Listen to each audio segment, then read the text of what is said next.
Well, the local 15, the letter carriers, had a local women's committee, and this was unusual in the post office at the time for either union.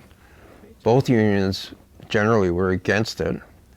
They had this sort of old, we're all workers idea, and so we fought for it, and Lynn was in the forefront of that. But the thing about Local 15 was the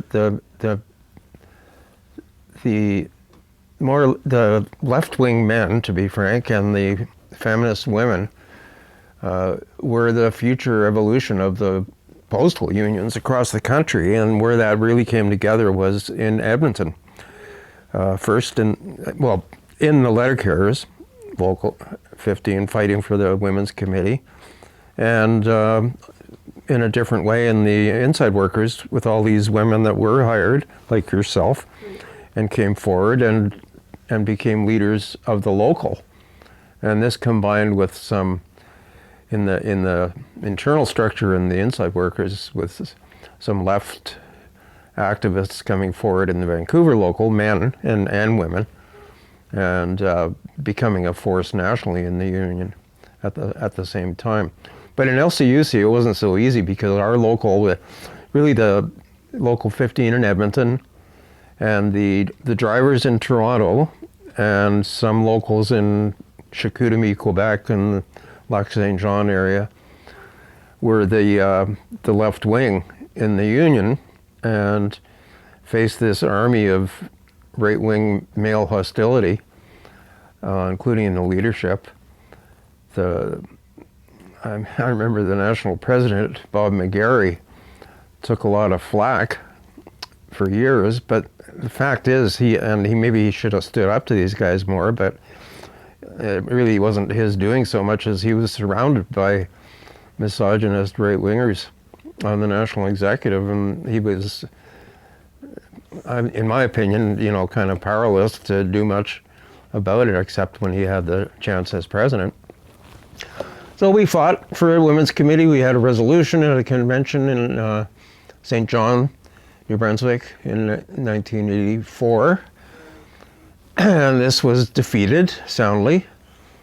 Not that soundly, but it was decisively defeated, let's say.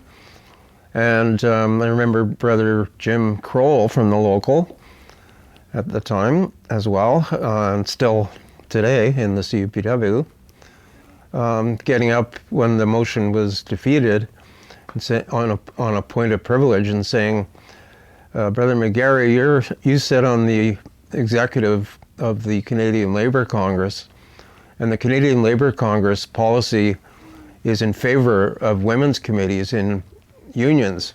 Is that not right? And McGarry sort of smirks and says, we will have a women's committee.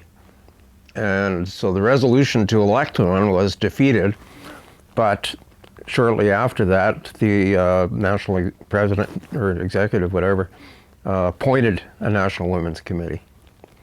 So that was one of the first ones in the country, as far as I know.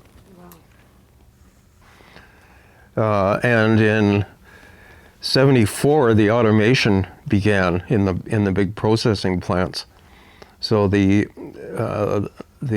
optical character readers came in, which involved keying.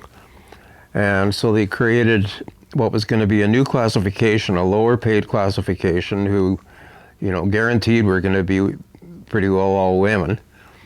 They were going to be PO1s, not PO4s. And I was in Toronto then. I wasn't in the post office, but I knew people that were. And so the coders, they were hiring these coders. They were going to pay them less.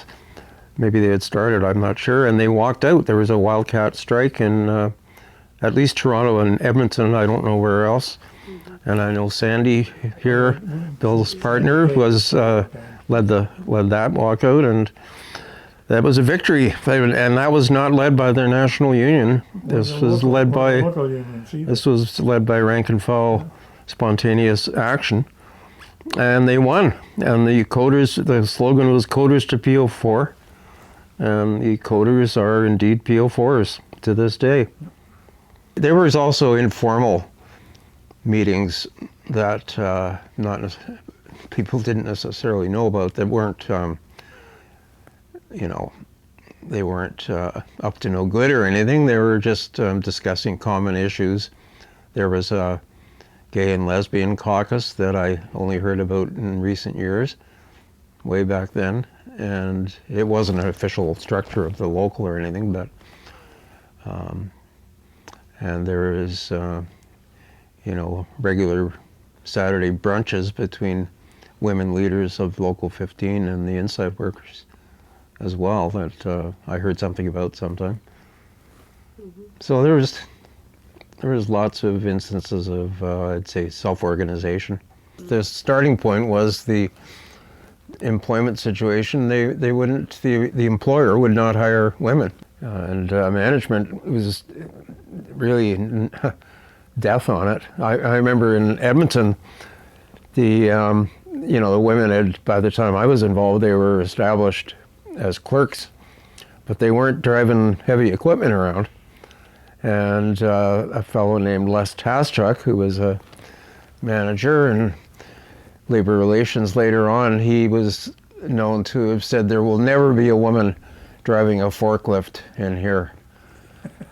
And so shortly after that, a sister named Linda Coverness bid into transfer section and got her training and her license. And her first day driving a forklift around on the loading dock, she came in wearing a white wedding dress. And it certainly got everyone's attention, and I'm sure Les Taschuk wasn't too thrilled about it. And on our side, there was the same thing about they were kind of almost tricked into hiring women for the drivers, and then they needed women letter carriers. But there's the same thing about the big trucks, the 5-ton trucks, and the semi-trailers that we used to have as well. And I remember the same thing, the supervisor saying that women aren't going to be driving those 5 tons.